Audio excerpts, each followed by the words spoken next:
What's up, guys? Bang, bang. Lunch money time on Friday. While Wall Street's trying to get rich, the rest of us just trying to get our lunch money right. I'm here with the beautiful and intelligent Polina Marinova. I didn't know today was Lunch Money Goes on the prairie today. You literally prairie time. You look like you should be in a stagecoach. In a stagecoach. Do you know what that is? Yes. Like you should just be back there with your hat and say, I do need a hat. Anthony, please take me to the general store. I need tea. No, go get your ass your own store. All right, don't forget, Lunch Money is now sponsored by BlockFi. Use the link in the description. Sign up between now and July 18th. If you sign up, you will get 2x the amount of interest. Normally, you can get up to 8.6% interest on their interest-bearing account. But if you sign up and fund the account before July 18th, they're running this ridiculous special that will give you 2x the interest rate for the month of August. Go do it. What's going on? I don't know. I feel very like Victorian. Red Riding Hood? No. Okay, Rivian raises. Can you say it in an English accent for us, please? No, because my British accent sounds like Southern. It's very confusing. Oh, this could be a Southern outfit as well. Oh yeah. Yeah. But then my Southern accent sounds. It's a very. Confusing. Welcome to Macon, North Carolina. All right, go ahead. What's going on with Rivian? I don't think that's okay. Rivian raises $2.5 billion in an aggressive plan to beat Tesla and be among the first, if not the first, company to bring an all-electric pickup to market early next year. Can Rivian do it? Maybe. I don't know. I kind of like Rivian. There was a really good profile on the company, and I like that they're kind of understated, but they don't seek the spotlight. But then here we are raising $2.5 billion in fresh funding. I think Andreessen. Well, did Andreessen do it? No, sorry, not Andreessen. Amazon put in some money last year. So did Ford. They're all trying to be. Well, last year, so they raised $2.85 billion last year. Amazon, T. Rowe Price, Cox Automotive, Ford, a bunch of people put money in. They just raised another $2.5 billion. So now they've raised over $5 billion.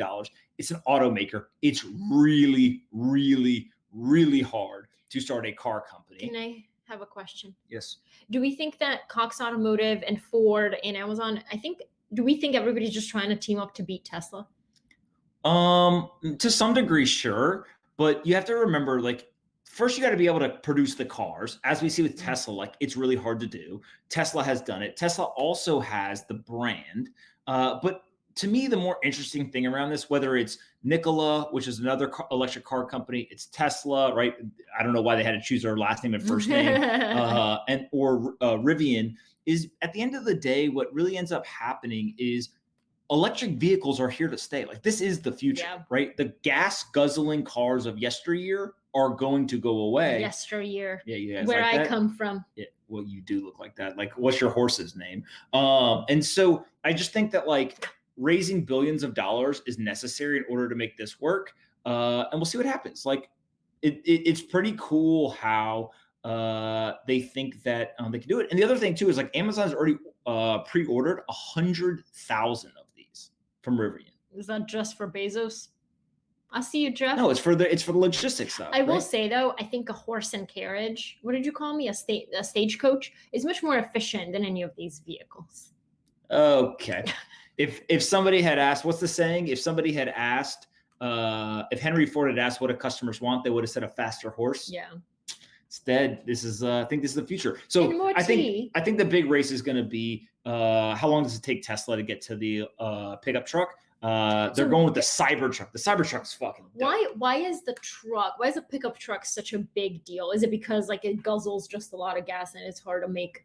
No, it's just I think Tesla's got, like, a very strong chokehold on the kind of the sports car, right? I see. And so somebody else could come up with one, sure. And some of the existing incumbent manufacturers are going to. But 2 or 3 of the big areas are like multi-passenger, like van / minivan, like that type of stuff.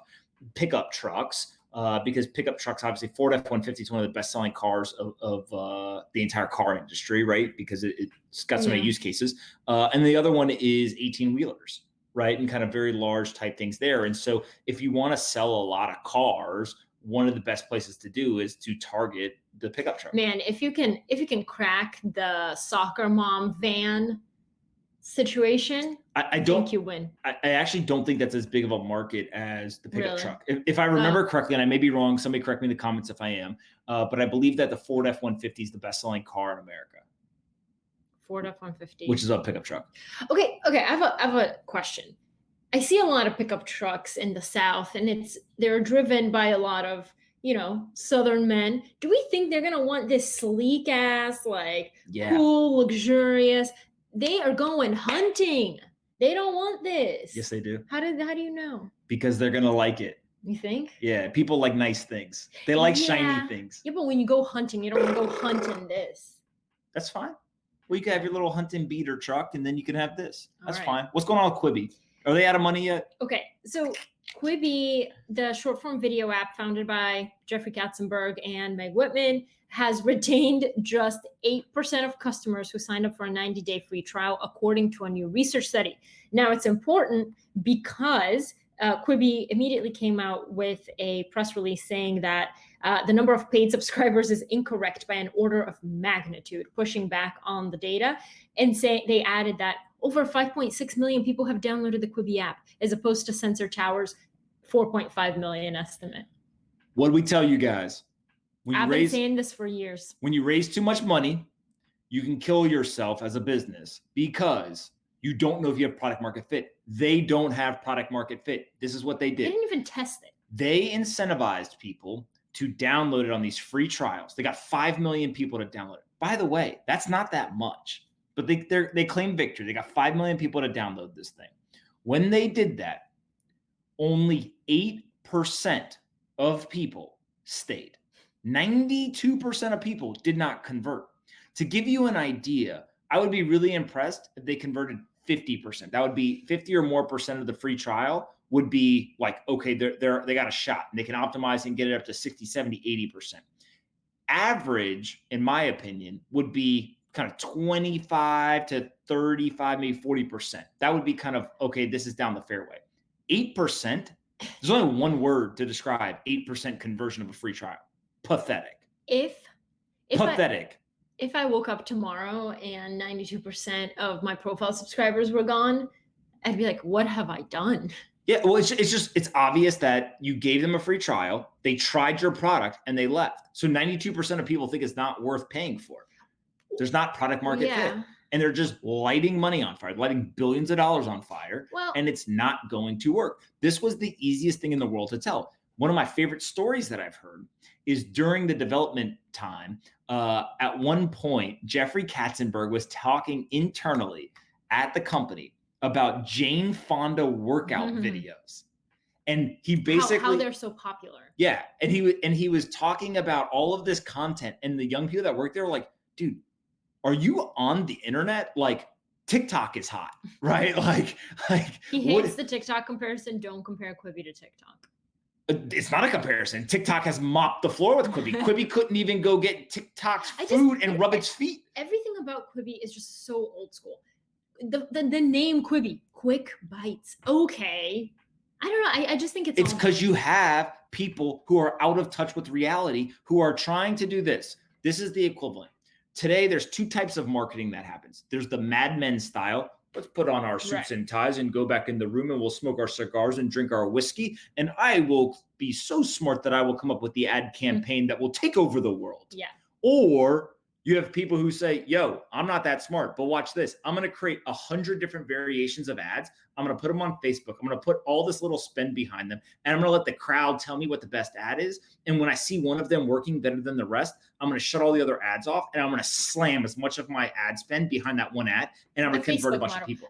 The iteration, data-driven, software-based model will always win. When I first started the profile, I think it was you who gave me the best advice, which was like, done is better than perfect, essentially, because I just kept waiting and waiting and waiting and wanted to get it perfect for people to like it. And he was like, just put it out there and get the feedback. And that was invaluable, because now when I look back at the first iteration of the profile, there's no way I would have gotten here without people's feedback. Done is better than perfect. You know why? Why? Because perfection is the enemy of progress. Okay, now we're going to start throwing around cliches. Just call me a modern day Cliches. Seneca. 1850 called. It wants its cliches back. What's going on with TikTok? I would know. TikTok. Okay, so TikTok. Relax, Anastasia. That's not even relevant. Oh yeah, it is. Okay, so She'll TikTok figure is it out. moving fast. It is Are considering. they breaking things? No, it is considering changes to distance its app from its Chinese roots by creating. They're just discussing these options supposedly, but they're discussing creating a new management board for TikTok or establishing a headquarters for the app outside of China. Doesn't matter. Doesn't matter. Why? TikTok is not going to be able to convince people it doesn't have Chinese roots and it's not susceptible to the Chinese government. They took it off the app store in Hong Kong now. Yep. That's why. They passed the national security law in Hong Kong that completely stripped Hong Kong of its sovereignty. And all of a sudden, TikTok is no longer available in Hong Kong. You can tell me all you want. You can release all the press releases you want. You can leak stuff to the media. You can do all this stuff. At the end of the day, I'm going to watch your actions. What would TikTok do without its American customer base, user base? I actually don't think the U.S. customer base is that important. Really?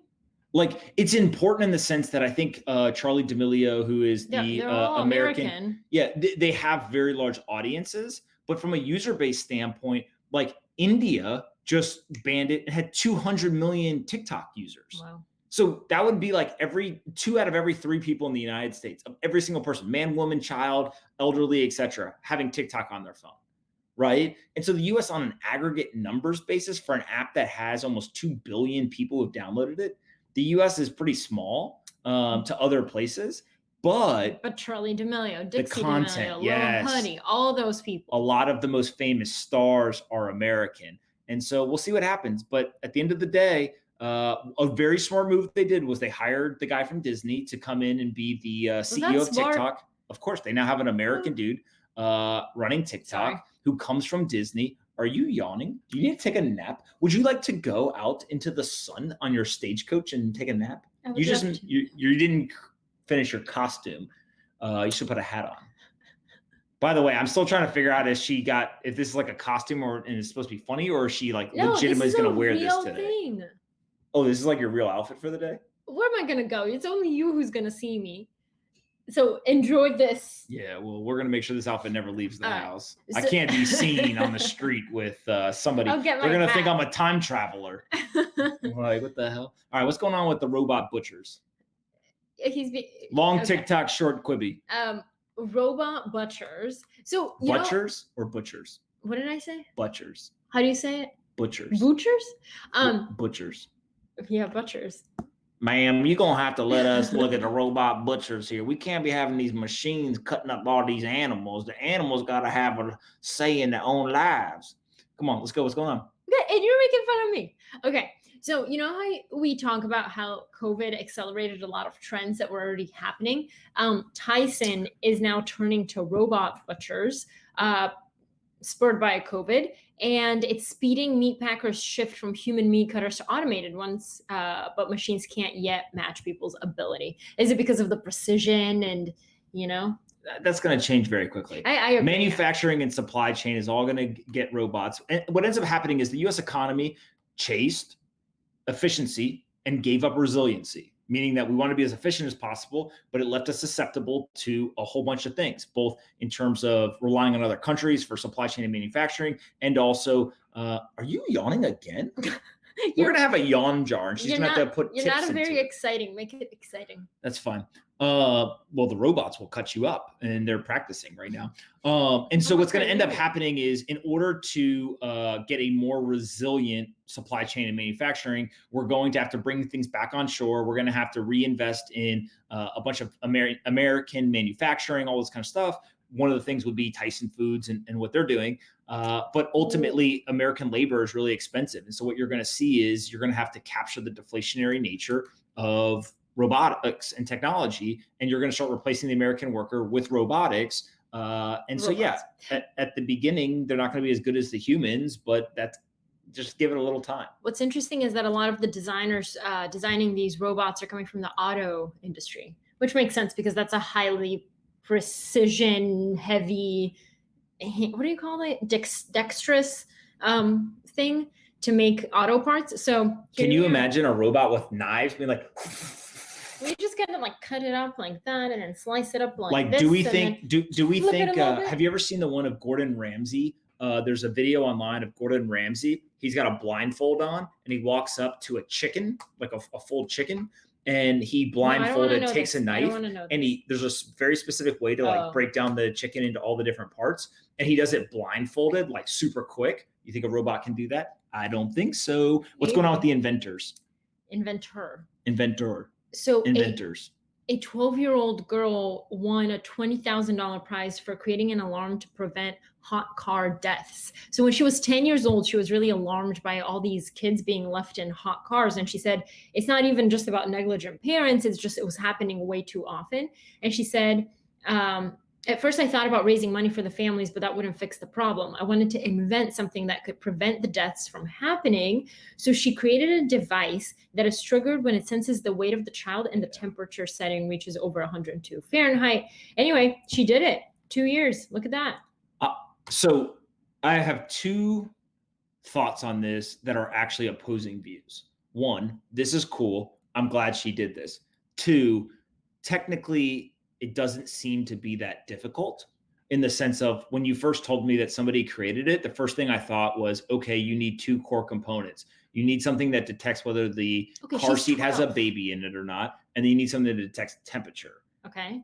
And so to me, what's actually the cooler part is not the technical solution, because it's one of those things where, like, if you said to any engineer, like, hey, let's figure this out, they probably could figure it out. But she's 12. Well, so the fact that she's 12 is fine, but I'm not an ageist. I don't care if you're 12 or 72. Okay. Like, let's just build things. But it's the fact that, like, she was smart enough to identify the problem and like, oh, I want to solve that specific problem, right? And so I think a lot of breakthroughs, like, it's actually just taking the mental energy and identifying the problem and then focusing on it. Yeah. And then in hindsight, of course, it's obvious, like, oh, okay, all we have to do is figure out, is there a baby and what's the temperature? Yeah, but see, she did it. Other people haven't done it. Agreed. So here we are. Again, I think it's super cool. Like, the fact that she only won $20,000, I think that they should give her way more money. She should start a company. Give her millions, make her president. I mean, we don't have to give her millions. It's all right. Okay, so Lydia is her name. She said, don't think that you have to accept things in the world. If there's something that bothers you, think of ways to make it better. I love that. Yeah, Lydia, you're 12. Wait till you find a significant other in life. When things go wrong, sometimes you can't make it better. Sometimes you're just stuck with somebody from the 1850s. What's going on with Mars? You need to improve your manners, if I may say so myself, from the 1850s. Yeah, I wouldn't survive in the 1850s. Or You know what I would be? I would be the outlaw. I'd be going out at high noon. Meet you there at high noon. And then you'd fight over me. No. Yeah, you'd be like, who's that in the pretty dress? No. Okay. So be off drinking. Riding my horse. NASA's Curiosity rover is on a road trip on Mars.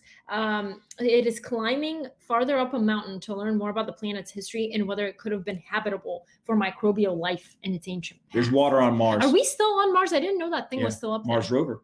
Oh, it's still up there? I thought we brought it back. There's water on Mars. Of course there was life. Of course, at some point. Because it has all the conditions that are needed to support life. I don't see no humans. I don't see no beings. Well, there was no humans before humans got here either. You understand that that's how evolution works, Where did we come from, though? Let's open that can of worms. Do you really not know? No, like on Earth. You don't know where we came from. Yes, I do. Where? From the Mesopotamia region. No. What? That's Earth. What do you mean? Where were we before we were on Earth? No, we evolved. Oh, we were the microbial beings? Well, first of all, we're all energy. So yes, we came from some form of energy that evolved into what we know today as humans. But also on top of that, you do realize that we evolved from like orangutans and gorillas and monkeys and those types of critters. I understand. That's not a critter, first of all. Then that's we grew a mammal. Guys, we may be having a history lesson later today in our household. What if I take the religious view? What you gonna do then? Well, I think we were just plopped Well, that's fine. But do you believe science? Yes. Okay. He is shook right now. I'm not shook at all. I'm just You're so shook. I just don't want to say anything that upsets people, but at the same time, No, like listen. I just believe in Listen. science and math. I believe that. By the way, I don't think that too. those two things are binary. But here's the thing. Why did we evolve into such complex beings that can wear this beautiful dress, whereas other microbial beings did not evolve in such a way? And they're still dumb. What do you mean? They wear clothes sometimes. No. Yeah, they do. What do you think a lion's mane is? They shave it real nice. Okay. All right. Well, that's cool. In some animals, they just shed. Like a snake just sheds its clothes. We sheds. We shed. Yeah, but like a snake can shed its skin. Right. We shed skin all the time. Do you know how whales breathe? Through their little. How do fish breathe? Through their gills. How do hawks breathe? Through their beaks. All right, I think we've bored the people. People, are you bored? Yeah, they're just wait. Just actually, you know what? Stay here, and wait for the people to respond to you, and then I'll just come back later. No, I forgot my joke. I got a joke. No. Why? Okay, ready? Yeah. All right. This is dumb. By the way, she always Googles funny jokes. Like they're not funny. What's the best thing about Switzerland? What's the best thing about Switzerland? Yep. It always stays in the middle. No, but that would have been an okay one. I don't know, but the flag is a big plus. You think that's funny? Yes. Come on, laugh. I don't think it's funny at all. Watch I watch this. I actually literally didn't even have a single reaction at all. Laugh. It's not funny. Oh my god. Okay, should we tell the people that we will not be attending? Guys, we're not going to be here Monday and Tuesday. Sorry. I know. No lunch money Monday or Tuesday. Isn't that sad? Are you sad? I'm not. No, not you. I need a break. People. I need a break. I'm taking a break. I'm taking a me day. We'll let you know where we went on Wednesday. What? Come back next Wednesday. See ya for the weekend. Lunch money time while Washi's trying to get rich. The rest of us just trying to get our lunch money right. Bang bang. Hopefully Polina doesn't go back in time and not come back. I grew up in the gold age. In the gold rush? Gold rush. Yeah. All right. See you guys. Bang bang. Hope you guys enjoyed this episode of Lunch Money as much as we did. And don't forget, Lunch Money is now sponsored by BlockFi, so go check them out. There's a link in the description that you can click on. I'm an investor, a user, and a huge fan. What? You're a bigger fan of BlockFi than you are of me? BlockFi is my second favorite thing in the world behind Polina. They've got 3 products. They can give you a US dollar loan. You can earn up to 8.6% interest on an interest-bearing account, or you can buy and sell cryptocurrencies on their crypto exchange. I personally use the interest-bearing account. There's not very many places where you'll find up to 8.6% interest on a deposit in an interest-bearing account. Go do your own research. There's risk associated, but 8.6% is pretty compelling. So click on the link in the description. Say thanks to the folks at BlockFi. Subscribe to our channel. Like the video. Annoy Polina in the comments. And we'll see you guys tomorrow. And be kind to your friends.